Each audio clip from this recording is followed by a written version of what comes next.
My name is Tova Green, and I'm wearing two hats tonight. I'm here both as a hospice social worker and as a Zen priest, and I want to thank Jane for inviting me. She asked me to speak about the use of poetry in hospice work, and also about Zen death poems, which Frank already introduced us to.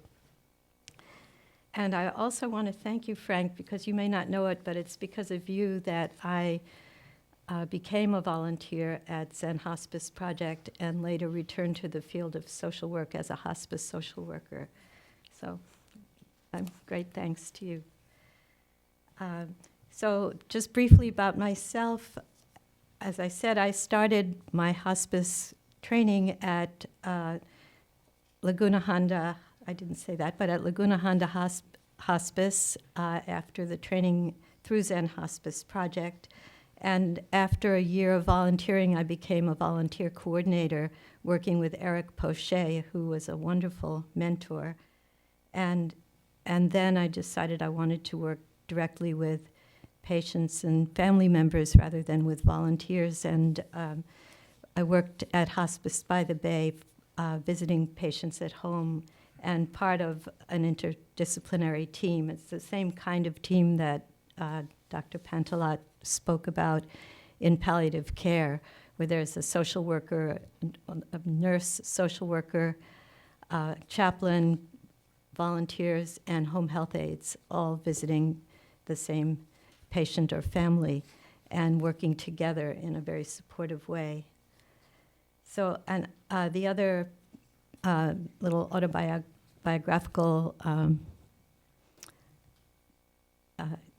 part of my life that I'd like to share is that when I moved to the Bay Area about 23 years ago, after having lived on the East Coast, and I had been involved in meditation there, but when I moved to San Francisco, I found my way to Zen Center and gradually became more and more involved in Zen practice. And I've been a resident of San Francisco Zen Center for 14 years and lived at City Center, where I live now, Tassajara Zen Mountain Center, and Green Gulch Farm. They're all part of San Francisco Zen Center.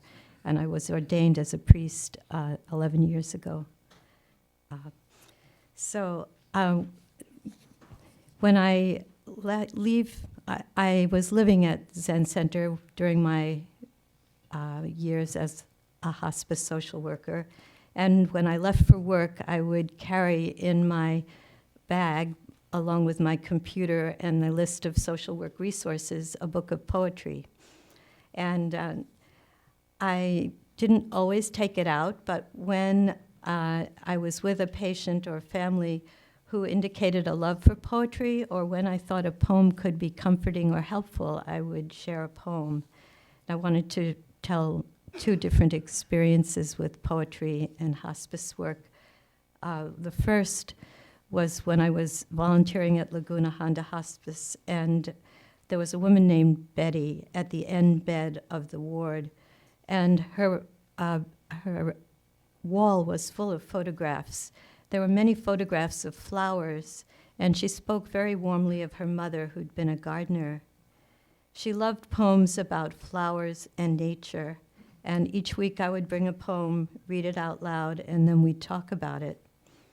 As her cancer progressed and her body kept changing, she asked me to read Jane's poem, Ripeness, and I thought I'd share it with you tonight. I hope you didn't write that? Oh, you didn't know? I didn't know this story. Oh, I hadn't told you. Ripeness is what falls away with ease, not only the heavy apple, the pear, but also the dried brown strands of autumn iris from their core. To let your body love this world that gave itself to your care in all of its ripeness with ease, and will take itself from you in equal ripeness and ease, is also harvest.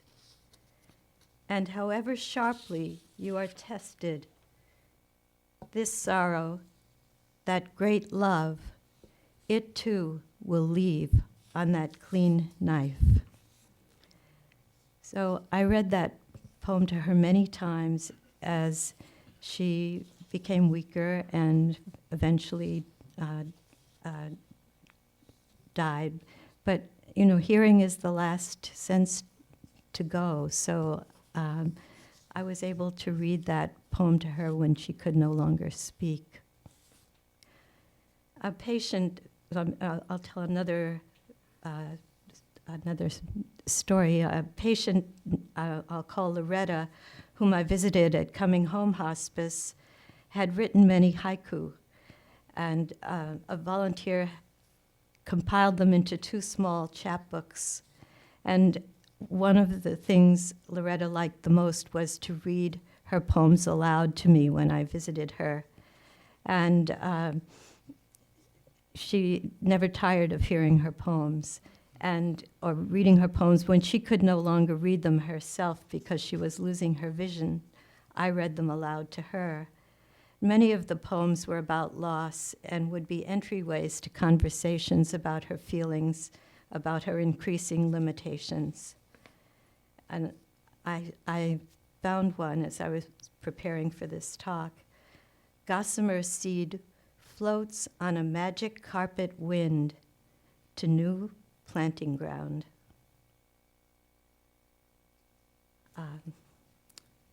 So another way in which we used poetry, or poetry was sustaining at hospice, was in our team meetings, which we had every week.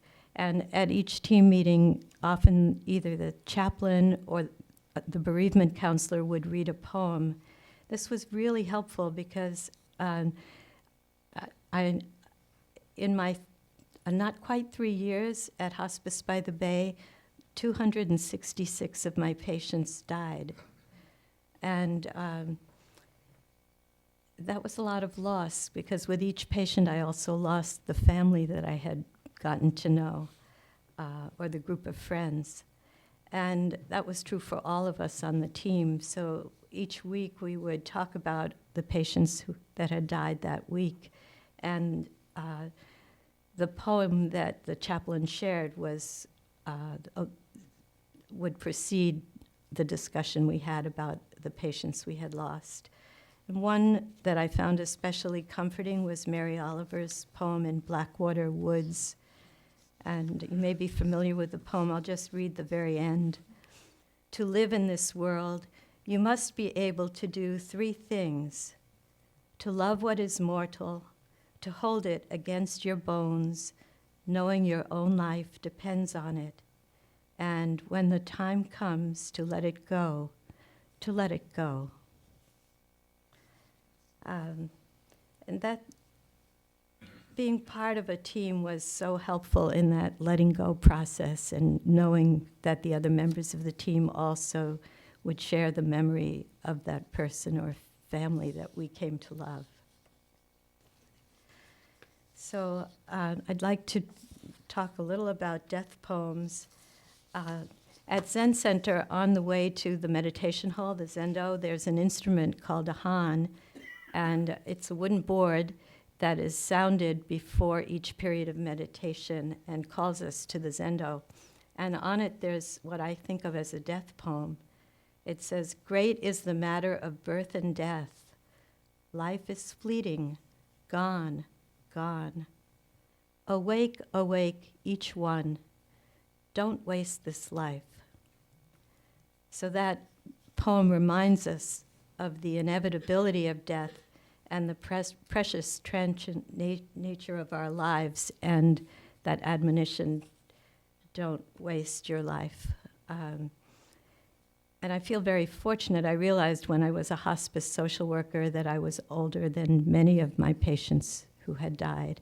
So I feel that with each year, my life is a gift. And the practice of writing death poems reminds me of that. My teacher, Linda Cutts, who lives at Green Gulch, has a gathering of her priests every New Year, like on the 1st or 2nd of the year. We come together and we offer incense and bow, and wish for her continued good health, and then we set our intentions for the year, and we also each bring a death poem. This is a practice she started doing with us only 3 years ago, and she had learned about it. And so I'd like to share a couple of her death poems and one of mine. But just to say, there's a form that was suggested, and I too found this book of Japanese death poems very helpful that Frank referred to.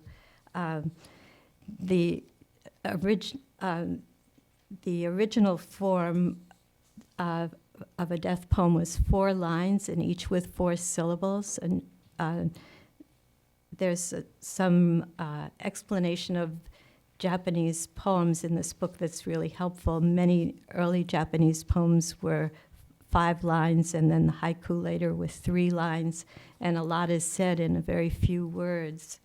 In the 4-line death poem, the first line is an expression of what you've done in your life. The second one mentions your age. The third line expresses your feelings as you approach death. And the fourth one expresses your teaching or what you'd like to pass on. So this one is my teacher's poem of a few years ago. So simple, so difficult, an upright life of vow. 63 somersaults round the sun, topsy-turvy, unfinished business abounds. Now how still, how transparent the letting go. And then another one she wrote, quiet, simple, just staying in one place. 64 years of kneading and feeding, enveloped in darkness, loving the darkness. How mysterious, how rare, a life, no life. And here's one of mine. My life, 71 years. One brush stroke, a spiral opening out. But you don't have to be a Zen priest to write a death poem. There's also a tradition of haiku poets writing death poems. There's one that Jane quoted on your program, and I thought I'd just share one other one by a poet named Chine, who died in 1688 at the age of 28. And her poem is, it lights up as lightly as it fades, a firefly. So I put together a small handout, which I'll leave copies of on the table in case you want to write your own death poem. It's a wonderful thing to do at the beginning of the year, and this handout has the guidelines and the reference to the book of Japanese death poems and a couple of examples. So I hope you'll try it on. And I thought I'd end with a few lines from, I think I might have time to read the whole poem. There's a poem that talks about the side-by-sideness of life and death that I've come to love very much. It's called From Blossoms by Young Lee. And yes, I think I'll just close with this poem. From blossoms comes this brown paper bag of peaches we bought from the boy at the bend of the road, where we turned toward signs painted peaches.